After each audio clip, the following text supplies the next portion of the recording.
ഞാൻ Robin Mathew. ഷെക്കേന world ടുഡേയിലേക്ക് ഏവർക്കും സ്വാഗതം.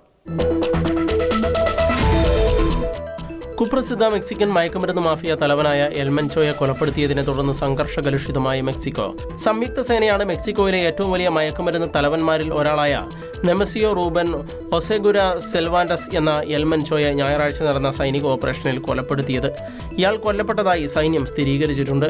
ഇയാളുടെ മരണവാർത്ത പുറത്തുവന്നതോടെയാണ് രാജ്യത്തിന്റെ പല ഭാഗങ്ങളിലും വലിയ രീതിയിലുള്ള അക്രമ സംഭവങ്ങൾ അരങ്ങേറുവാൻ തുടങ്ങിയത്. ജാലിസ്കോ ന്യൂ ജനറേഷൻ കാർട്ടൽ എന്ന മയക്കുമരുന്ന് സംഘത്തിന്റെ തലവനായിരുന്നു 59-കാരനായ ഒസെ ഗുവേര. ജാലിസ്കോ സംസ്ഥാനത്തെ ടബാൽപ എന്ന പട്ടണത്തിൽ സൈന്യവുമായി ഉണ്ടായ ഏറ്റുമുട്ടലിൽ ഇയാൾക്ക് ഗുരുതരമായി പരിക്കേറ്റു.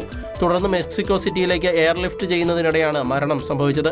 അമേരിക്ക ഇയാളുടെ തലയ്ക്ക് ഏകദേശം 125 കോടി രൂപ വിലയിട്ടിരുന്നു. ജനങ്ങളോട് ശാന്തരാകാൻ മെക്സിക്കൻ പ്രസിഡന്റ് ക്ലോഡിയ ഷെയ്ൻബോം അഭ്യർത്ഥിച്ചു. സിനലോവ കാർട്ടൽ സ്ഥാപകരായ ഹെവാക്കിൻ എൽചാപ്പോ ഗുസ്മാൻ, ഇസ്മായേൽ സംബാദ എന്നിവർക്ക് ശേഷം പിടിയിലാകുന്ന ഏറ്റവും വലിയ മെക്സിക്കൻ മയക്കുമരുന്ന് തലവനാണ് എൽമെൻചോ എന്നറിയപ്പെടുന്ന ഒസെ ഗുവേര. എൽചാപ്പോയും സംബാദയും ഇപ്പോൾ അമേരിക്കൻ ജയിലിൽ ശിക്ഷ അനുഭവിക്കുകയാണ്. മെക്സിക്കൻ സൈനിക ഇന്റലിജൻസിന് പുറമെ US അധികൃതർ നൽകിയ അധിക വിവരങ്ങളുടെ അടിസ്ഥാനത്തിലാണ് ഈ റെയ്ഡ് സൈന്യം നടത്തിയത് എന്ന് ഞായറാഴ്ച പുറത്തിറക്കിയ പ്രസ്താവനയിൽ പറയുന്നു. വിമാനങ്ങളെയും കവചിത വാഹനങ്ങളെയും തകർക്കാൻ ശേഷിയുള്ള റോക്കറ്റ് ലോഞ്ചറുകൾ ഉൾപ്പെടെ നിരവധി ആയുധങ്ങൾ ഇവരുടെ പക്കൽ നിന്നും പിടിച്ചെടുത്തതായും പ്രസ്താവനയിൽ പറയുന്നു. മെക്സിക്കോയിലെ ജാലിസ്കോ സംസ്ഥാന തലസ്ഥാനമായ ഗ്വാഡഹാരയിലെ തെരുവുകൾ ശൂന്യമാണ്. കടകളും ഫാർമസികളും പെട്രോൾ പമ്പുകളും അടഞ്ഞുകിടക്കുകയാണ്. ഒസെ ഗുവേരയുടെ കാർട്ടലിന് സ്വാധീനമുള്ള മയൽ സംസ്ഥാനമായ മിച്ചോവാക്കനിലേക്കും വിനോദസഞ്ചാര നഗരമായ പ്യൂട്ടോ വല്ലാട്രിയിലേക്കും അക്രമം പടർന്നിട്ടുണ്ട്. ജാലിസ്കോ കാർട്ടലിനെ അമേരിക്ക ഒരു തീവ്രവാദ സംഘടനയായാണ് പ്രഖ്യാപിച്ചിട്ടുള്ളത്. കൊക്കൈൻ, ഹെറോയിൻ, മെത്താംഫെറ്റമിൻ, ഫെന്റനൈൽ എന്നിവ അമേരിക്കയിലേക്ക് കടത്തുന്നതായി ഇവർക്കെതിരെ ആരോപണവുമുണ്ട്. ഫെന്റനൈൽ പോലുള്ള മയക്കുമരുന്നുകളുടെ ഒഴുക്ക് തടയണമെന്ന് US പ്രസിഡന്റ് ഡൊണാൾഡ് ട്രംപ് മെക്സിക്കോയ്ക്ക് മേൽ സമ്മർദ്ദം ചെലുത്തുന്നതിനിടെയാണ് ഈ റെയ്ഡ് നടക്കുന്നത്. മയക്കുമരുന്ന് വ്യാപാരം തടയാൻ ഷെയ്ൻബോം സർക്കാർ വേണ്ടത്ര നടപടികൾ സ്വീകരിക്കുന്നില്ല എന്ന് ആരോപിച്ച് ട്രംപ് മെക്സിക്കൻ കയറ്റുമതിക്ക് താരിഫ് ഏർപ്പെടുത്തുമെന്ന് ആവർത്തിച്ച് ഭീഷണിപ്പെടുത്തുകയും ചെയ്തിരുന്നു. അക്രമ സംഭവങ്ങളെ തുടർന്ന് US കനേഡിയൻ എയർലൈനുകൾ മെക്സിക്കോയിലേക്കുള്ള നിരവധി വിമാന സർവീസുകൾ റദ്ദാക്കി. ഇറാനും US തമ്മിലുള്ള മൂന്നാം ഘട്ട ആണവ ചർച്ച വ്യാഴാഴ്ച ജനീവയിൽ നടക്കുമെന്ന് ഒമാൻ വിദേശകാര്യമന്ത്രി സയ്യിദ് ബദൽ അൽ ബുസൈനി.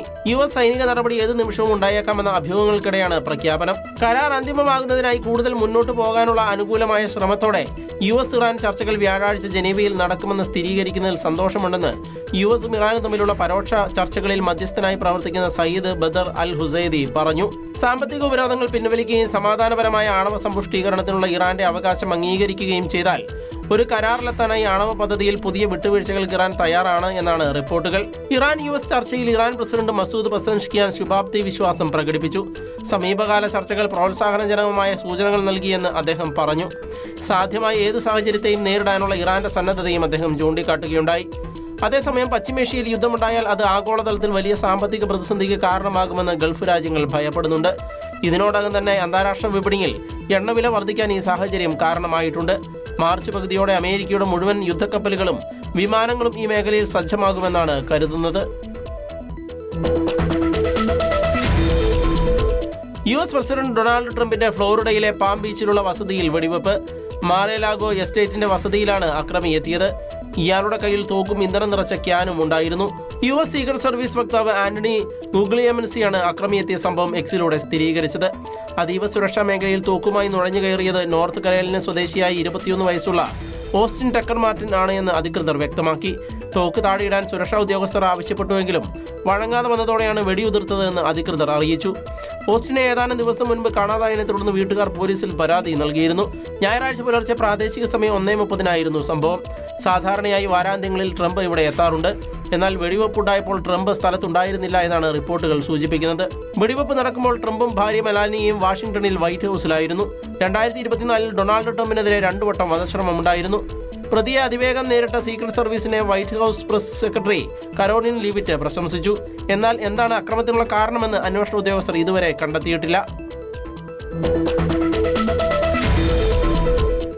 റഷ്യൻ തലസ്ഥാനമായ മോസ്കോയെ ലക്ഷ്യമിട്ട് ഉക്രൈൻ നടത്തിയ ഡ്രോൺ ആക്രമണത്തെ തുടർന്ന് മോസ്കോ നഗരത്തിലെ 4 വിമാനത്താവളങ്ങൾ താൽക്കാലികമായി അടച്ചിട്ടു.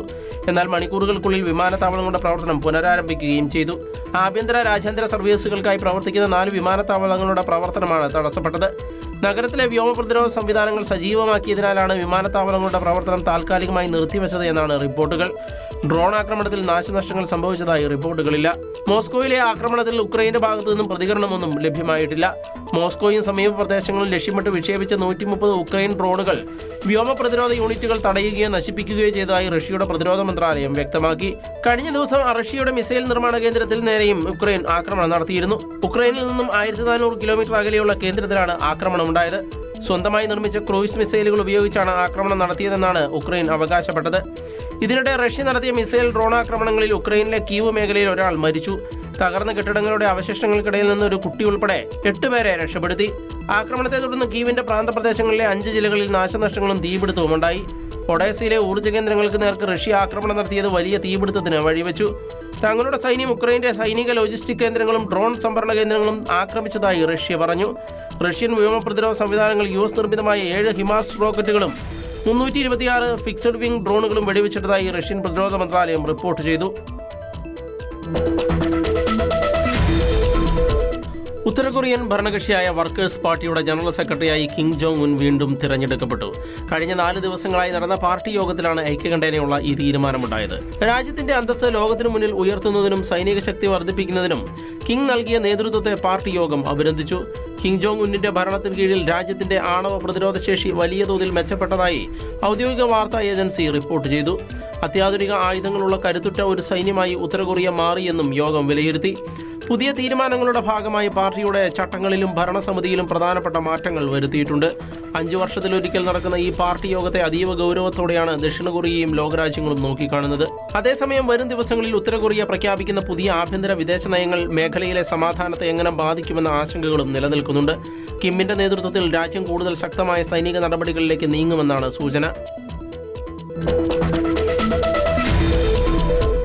ഉൽപ്പന്നങ്ങൾക്ക് അധിക നികുതി ചുമത്താനുള്ള പ്രസിഡന്റ് ഡൊണാൾഡ് ട്രംപിന്റെ നീക്കത്തിനെതിരെ യൂറോപ്യൻ യൂണിയൻ രംഗത്തെത്തി. കഴിഞ്ഞ വർഷം ഇരു രാജ്യങ്ങളും ഒപ്പുവെച്ച വ്യാപാര കരാർ അമേരിക്ക ലംഘിക്കരുത് എന്നും യൂറോപ്യൻ കമ്മീഷൻ ശക്തമായി ആവശ്യപ്പെട്ടു. സുപ്രീം കോടതി ട്രംപിന്റെ മുൻ തീരുമാനങ്ങൾ റദ്ദാക്കിയതിന് പിന്നാലെ നികുതി വീണ്ടും വർദ്ധിപ്പിച്ചതാണ് പുതിയ തർക്കങ്ങൾക്ക് കാരണമായത്. വാഗ്ദാനം ചെയ്ത കാര്യങ്ങളിൽ നിന്ന് അമേരിക്ക പിന്നോട്ടു പോകുന്നത് ആഗോള വിപണിയിൽ വലിയ പ്രത്യാഘാതങ്ങൾ ഉണ്ടാക്കുമെന്ന് യൂറോപ്യൻ യൂണിയൻ മുന്നറിയിപ്പ് നൽകി. നിലവിൽ നിശ്ചയിച്ചിട്ടുള്ളതിനേക്കാൾ കൂടുതൽ നികുതി ഈടാക്കുന്നത് അംഗീകരിക്കാൻ കഴിയില്ലെന്ന് കമ്മീഷൻ വ്യക്തമാക്കി.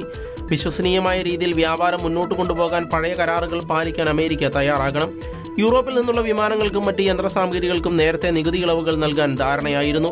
എന്നാൽ ട്രംപ് നികുതി നിരക്ക് വീണ്ടും ഉയർത്തിയത് ഈ മേഖലകളെ ദോഷകരമായി ബാധിക്കും.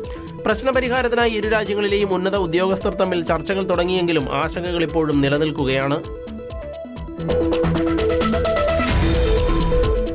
റഷ്യയുടെ സുരക്ഷ ഉറപ്പാക്കുന്നതിനായി ആണവശക്തി വർദ്ധിപ്പിക്കുന്നതിനാണ് താൻ ഏറ്റവും കൂടുതൽ മുൻഗണന നൽകുന്നത് എന്ന് പ്രസിഡന്റ് വ്ളാദിമിർ പുടിൻ വ്യക്തമാക്കി. അമേരിക്കയുമായുള്ള ആണവ കരാറിന്റെ കാലാവധി അവസാനിച്ച സാഹചര്യത്തിലാണ് അദ്ദേഹം ഇക്കാര്യം അറിയിച്ചത്. ലോകശക്തികൾക്കിടയിൽ സൈനികമായ തുല്യാവസ്ഥ നിലനിർത്താൻ കൂടുതൽ കരുത്തുറ്റ ആണവായുധങ്ങൾ അത്യാവശ്യമാണെന്നും അദ്ദേഹം പറഞ്ഞു. കരയിലും കടലിലും ആകാശത്തും റഷ്യയുടെ സൈനിക സാന്നിധ്യം കൂടുതൽ ശക്തമാക്കുമെന്ന് പുടിൻ തന്റെ സന്ദേശത്തിൽ ഉറപ്പു നൽകി. ഉക്രൈൻ യുദ്ധത്തിൽ നിന്നുള്ള അനുഭവങ്ങൾ ഉൾക്കൊണ്ട് സൈന്യത്തെ ആധുനികവൽക്കരിക്കാനാണ് റഷ്യൻ സർക്കാരിന്റെ തീരുമാനം. ഏത് കഠിനമായ സാഹചര്യത്തിലും പോരാടാൻ റഷ്യൻ സൈന്യം സജ്ജമാണെന്നും അദ്ദേഹം കൂട്ടിച്ചേർത്തു. ലോകത്തിലെ 2 പ്രധാന ആണവശക്തികളായ അമേരിക്കയും റഷ്യയും തമ്മിലുള്ള ആയുധ നിയന്ത്രണ കരാറുകൾ അവസാനിച്ചത് ആശങ്കയുണ്ടാക്കുന്നുണ്ട്. എങ്കിലും തങ്ങളുടെ പക്കലുള്ള ആയുധങ്ങളുടെ കാര്യത്തിൽ ഉത്തരവാദിത്തമുള്ള സമീപനമേ ഉണ്ടാകൂ എന്ന് റഷ്യ വ്യക്തമാക്കി. ഉക്രൈൻ യുദ്ധത്തിന്റെ 4ാം വാർഷികത്തിന് തൊട്ടുമുൻപാണ് പുടിന്റെ ഈ നിർണായകമായ തീരുമാനം.